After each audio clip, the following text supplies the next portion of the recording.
Kerajaan Aceh Darussalam merupakan sebuah kerajaan Islam yang pernah berdiri di Provinsi Aceh, Indonesia.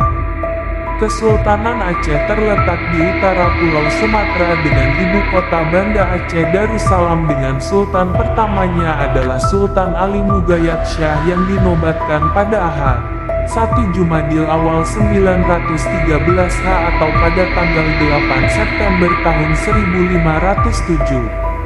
Dalam sejarahnya yang panjang itu, tahun 1496 sampai tahun 1903 Aceh mengembangkan pola dan sistem pendidikan militer, berkomitmen dalam menentang imperialisme bangsa Eropa, memiliki sistem pemerintahan yang teratur dan sistematik, mewujudkan pusat-pusat pengkajian ilmu pengetahuan, dan menjalin hubungan diplomatik dengan negara lain. Kesultanan Aceh didirikan oleh Sultan Ali Mugayat Syah pada tahun 1496. Pada awalnya kerajaan ini berdiri atas wilayah kerajaan Lamuri, kemudian menundukkan dan menyatukan beberapa wilayah kerajaan sekitarnya mencakup Dayak, Pegir, Lidi, Nakur. Selanjutnya pada tahun 1524 wilayah Pasai sudah menjadi bagian dari kedaulatan Kesultanan Aceh, diikuti dengan harum. Pada tahun 1528, Ali Mugayat Syah digantikan oleh putra sulungnya yang bernama Salahuddin, yang kemudian berkuasa hingga tahun 1537. Kemudian Salahuddin digantikan oleh Sultan Alauddin Riayat Syah Al-Kahar yang berkuasa hingga tahun 1571.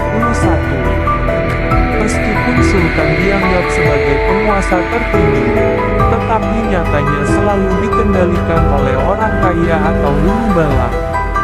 Hikayat Aceh diragukan, diskusikan, butuh rujukan, menuturkan sultan yang diturunkan paksa diantaranya Sultan Sri Alam digulingkan pada 1579 karena perangainya yang sudah melampaui batas dalam membagi-bagikan harta kerajaan pada pengikutnya.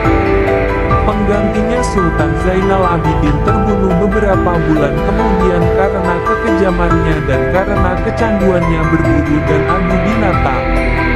Raja-raja dan orang kaya menawarkan mahkota kepada Alauddin Riayat Syah Sayyid Al-Mukamil dari dinasti Darul Kamal pada 1589. Ia segera mengakhiri periode ketidakstabilan dengan menumpas orang kaya yang berlawanan dengannya sambil memperkuat posisinya sebagai penguasa tunggal Kesultanan Aceh yang dampaknya dirasakan pada sultan berikutnya.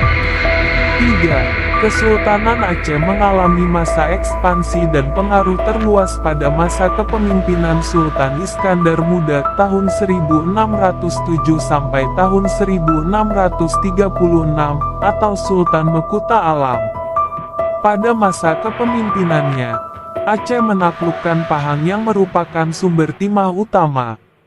Pada tahun 1629, Kesultanan Aceh melakukan penyerangan terhadap Portugis di Melaka dengan armada yang terdiri dari 500 buah kapal perang dan 60.000 tentara laut. Serangan ini dalam upaya memperluas dominasi Aceh atas Selat Malaka dan Semenanjung Melayu. Sayangnya ekspedisi ini gagal. Meskipun pada tahun yang sama Aceh menduduki Kedah dan banyak membawa penduduknya ke Aceh. 4. Pada masa Sultan Alauddin Riayat Syah Sayyid Al-Mukamil, kakek Sultan Iskandar Muda, didatangkan perutusan diplomatik ke Belanda pada tahun 1602 dengan pimpinan Tuanku Abdul Hamid. Sultan juga banyak mengirim surat ke berbagai pemimpin dunia seperti ke Sultan Turki Selim II, Pangeran Maurits van Nassau, dan Ratu Elizabeth I. Semua ini dilakukan untuk memperkuat posisi kekuasaan Aceh. Masa kemunduran. Kemunduran Kesultanan Aceh disebabkan oleh beberapa faktor. Di antaranya ialah makin menguatnya kekuasaan Belanda di Pulau Sumatera dan Selat Malaka, ditandai dengan jatuhnya wilayah Minangkabau, Siak, Tikul, Tapanuli, Mandailing, Delhi, Barus 1840 serta Bengkulu ke dalam pangkuan penjajahan Belanda. Faktor penting lainnya ialah adanya perebutan kekuasaan di antara pewaris tahta kesultanan. Untuk menancapkan pengaruh dalam pemerintahan Aceh, kaum moderat cenderung mendukung Habib, namun Sultan justru melindungi Panglima Tibang yang dicurigai bersekongkol dengan Belanda ketika berunding di Riau. 5. Pada akhir November tahun 1871, lahirlah apa yang disebut dengan Traktat Sumatera, di mana disebutkan dengan jelas, Inggris wajib berlepas diri dari segala unjuk perasaan terhadap perluasan kekuasaan Belanda di bagian manapun di Sumatera. Pembatasan-pembatasan Traktat London 1824 mengenai Aceh dibatalkan. Sejak itu, usaha-usaha untuk menyerbu Aceh makin santer disuarakan, baik dari negeri Belanda maupun Batavia. Para uleh balang Aceh dan utusan khusus Sultan ditugaskan untuk mencari bantuan ke Sekutu Lama Turki. Namun kondisi saat itu tidak memungkinkan karena Turki saat itu baru saja berperang dengan Rusia di Crimea. Usaha bantuan juga ditujukan ke Italia, Prancis hingga Amerika, namun nihil. Dewan Delapan yang dibentuk di Penang untuk meraih simpati Inggris juga tidak bisa berbuat apa-apa. Dengan alasan ini, Belanda memantapkan diri menyerang ibu kota. Maret tahun 1873, pasukan Belanda mendarat di pantai Cermin Meraksa menandai awal invasi Belanda Aceh. Perang Aceh dimulai sejak Belanda menyatakan perang terhadap Aceh pada tanggal 26 Maret tahun 1873 setelah melakukan beberapa ancaman diplomatik, tetapi tidak berhasil merebut wilayah yang besar. Perang kembali berkobar pada tahun 1883, tetapi lagi-lagi gagal. Dan pada 1892 dan 1893, pihak Belanda menganggap bahwa mereka telah gagal merebut Aceh. Pada tahun 1896 Dr. Christian Snoeck-Hurgronje, seorang ahli Islam dari Universitas Leiden yang telah berhasil mendapatkan kepercayaan dari banyak pemimpin Aceh, memberikan saran kepada Belanda agar merangkul para uleh balang, dan melumatkan habis-habisan kaum ulama. Saran ini baru terlaksana pada masa Gubernur Jenderal Johannes Benedictus van Heijs. Pasukan Marsose dibentuk dan GCE Van Dalen diutus mengejar habis-habisan pejuang Aceh hingga pedalaman. Pada 1879 dan 1898, Sultan Aceh kala itu, Muhammad Daud Shah II, meminta Rusia untuk memberikan status protektorat kepada Kesultanan Aceh dan membantunya melawan Belanda. Namun, permintaan Sultan ditolak Rusia.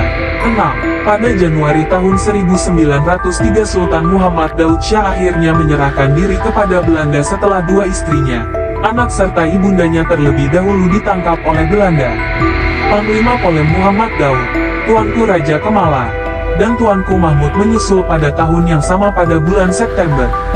Perjuangan dilanjutkan oleh ulama keturunan TGK, Cik Ditiro dan berakhir ketika TGK, Mahidin Ditiro atau lebih dikenal Tengku Mayat tewas 1910 di Gunung Halimun. 7. Restorasi. Dengan dibuangnya Sultan Muhammad Daud Shah ke Ambon kemudian ke Batavia, pada tahun 1907 maka menandakan berakhirnya Kesultanan Aceh, yang telah dibina berabad-abad lamanya. Di akhir tahun 1930-an, berkembang gagasan untuk menghidupkan monarki dengan memulangkan Tuanku Muhammad Daud Shah ke Kutaraja. Belanda tidak menentang secara terbuka gagasan restorasi monarki namun menolak Tuanku Muhammad Daud Shah untuk duduk di singgasana kembali. Sikap Belanda yang demikian membuat pendukung gagasan tersebut mengusulkan Tuanku Mahmud, mantan anggota Volksraad dan pegawai pribumi Aceh tertinggi di administrasi Belanda di Aceh, sebagai calon sultan. Usulan ini ditentang keras oleh kelompok uleh balang yang menikmati otonomi besar pada masa pendudukan Belanda. Mereka khawatir bahwa dengan naiknya sultan maka pengaruh posisi mereka berkurang, bahkan hak turun-temurun sebagai kepala daerah bisa ditanggalkan. Salah satu tokoh penentang keras dari kaum uleh balang adalah Teuku Muhammad Hasan Gelumpang Payong, Hasandi. Penentang di kalangan ulama adalah Tengku Muhammad Daud Beraeh. Beliau bukan tidak ingin kembalinya kesultanan, melainkan tidak menyukai orang yang akan menduduki tahta Bati Tabal, yaitu Tuanku Ibrahim dan Tuanku Mahmud. Tuanku Ibrahim dianggap memiliki akhlak yang kurang baik sedangkan Tuanku Mahmud meski cakap tapi terlalu dekat dengan Belanda. Kelompok ulama muda terutama yang tergabung dalam PUSA sangat mendukung ide ini. Hal ini dilatar belakangi banyak di antara mereka yang mengalami kepahitan hidup di bawah kekuasaan para Ulebalang yang hanya tunduk kepada kekuasaan Belanda dan banyak dari Ulebalang tersebut bersikap otoriter. Mereka tidak mempunyai tempat untuk mengadukan nasib, karena Belanda senantiasa berpihak kepada Ulebalang. Situasi demikian tidak terjadi jika ada pemerintahan sultan. Setidaknya sultan berada di bawah bayang-bayang ulama. Namun demikian ide ini kemudian luntur seiring berkuasanya Jepang di Aceh. Jangan lupa untuk like dan subscribe. Semoga dengan like ini Anda bisa mendapatkan pahala karena sudah membantu channel. Terima kasih, love you.